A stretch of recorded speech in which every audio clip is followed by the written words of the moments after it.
Welcome to Doctor Warrick's podcast channel. Warrick is a practising cardiologist and author with a passion for improving care by helping patients understand their heart health through education. Warrick believes educated patients get the best health care. Discover and understand the latest approaches and technology in heart care and how this might apply to you or someone you love. Hi, my name's Doctor Warrick Bishop and I'd like to welcome you to my podcast and videocast station and to the Healthy Heart Network. Thanks for tuning in. Today I'd like to talk a little bit about something I was asked to provide some information on, and that is supraventricular tachycardia. Supraventricular tachycardia. Well, first of all, let's define what supraventricular tachycardia is. It's a long word. Supra means above.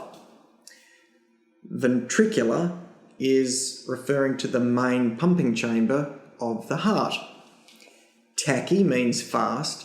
Cardia means heart.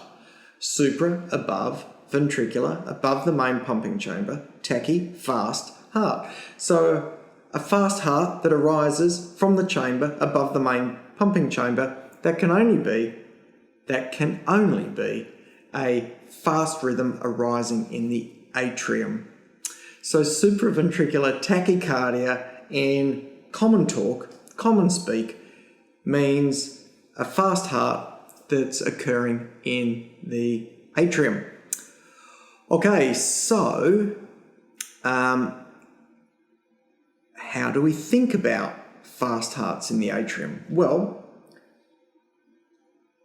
the atrium can beat rapidly, either irregularly or regularly.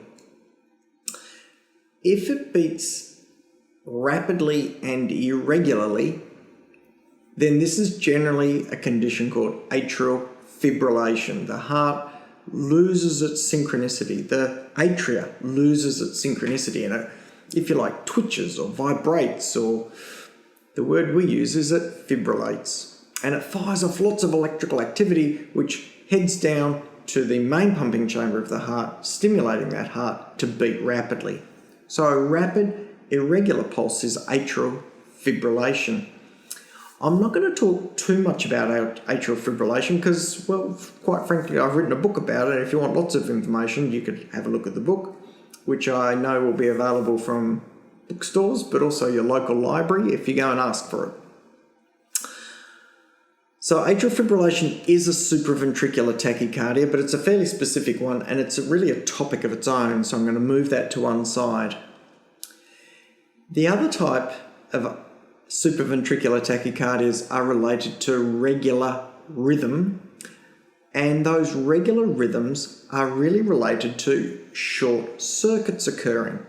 So as the electrical impulse passes really from the top of the heart to the bottom of the heart, there becomes a short feedback loop, and the length of that feedback loop to some degree can determine the cyclical speed or the re-entry speed of a short circuit that then fires off extra beats, giving rise to the electrical impulses that give rise to the fast heartbeat.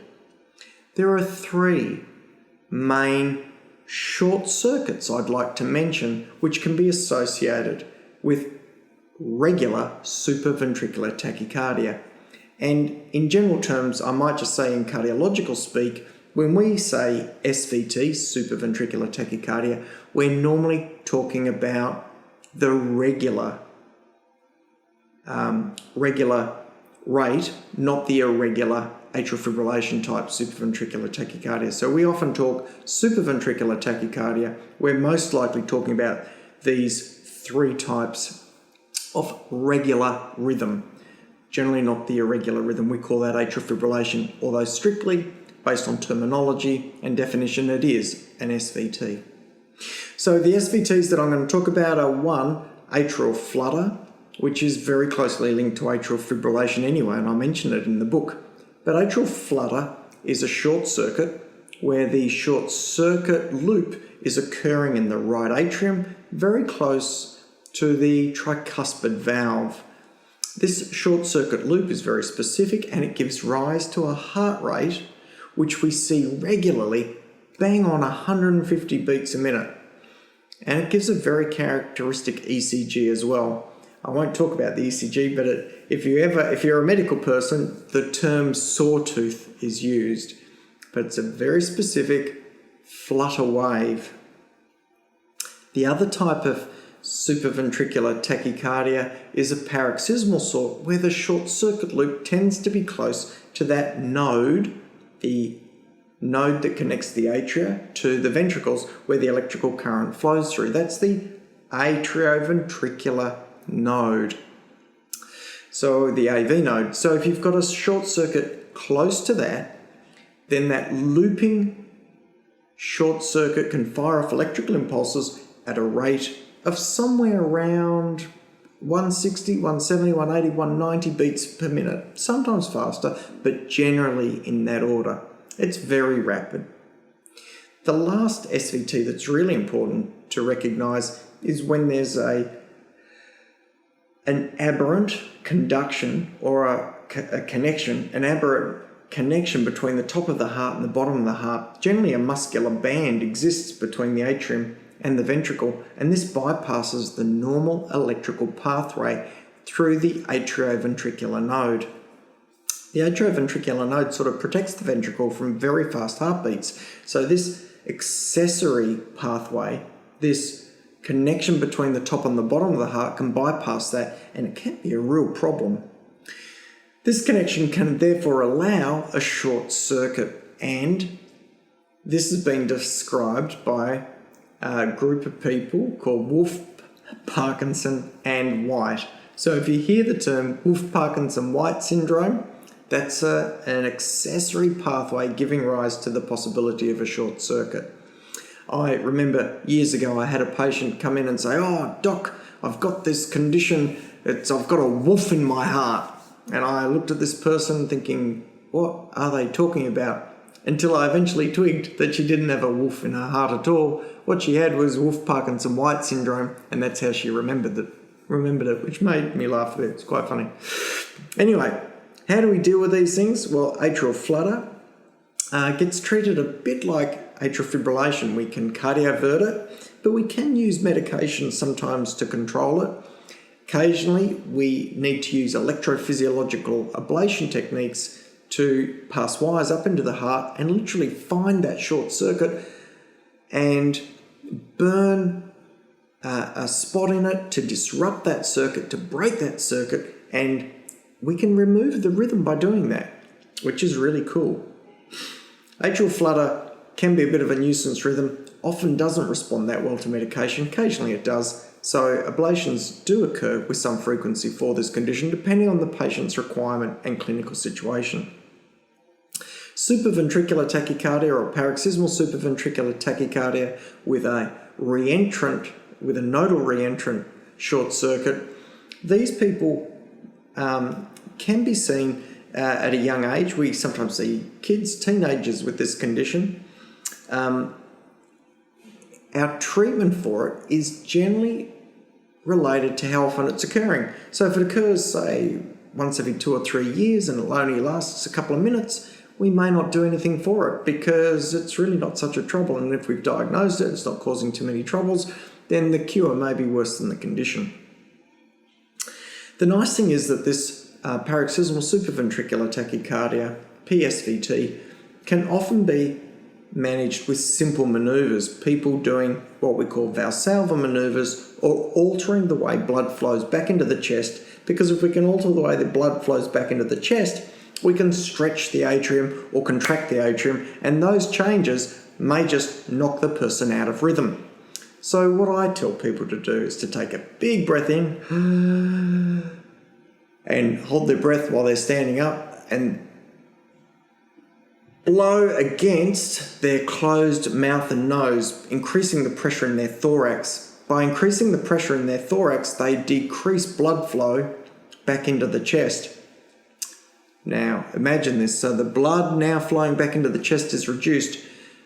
Now, then I say to people, release that breath and squat at the same time. So as they release the breath, the pressure in the chest diminishes, blood flows into the chest, and as they squat, the legs compress and squirt blood up into the chest as well. So suddenly you've had a situation where the atria are receiving less blood and then suddenly more blood, and not infrequently maneuvers like that where we distend or alter the distension of the atria can actually revert that rhythm. We give people a medication in hospital called adenosine, which sort of stops the AV node very quickly and can correct the condition. Some simple tablets can also look after this condition. And if it's really problematic and taking tablets just doesn't work for the individual, these candidates are also really good patients to consider for an electrophysiological ablation as well, because we can put wires up into the area of the heart that's affected and literally disrupt that short circuit and cure that condition. The last type, the accessory pathway, the Wolff-Parkinson-White type, well, these are a bit complicated, and depending on the rhythm that arises will depend on how they're treated.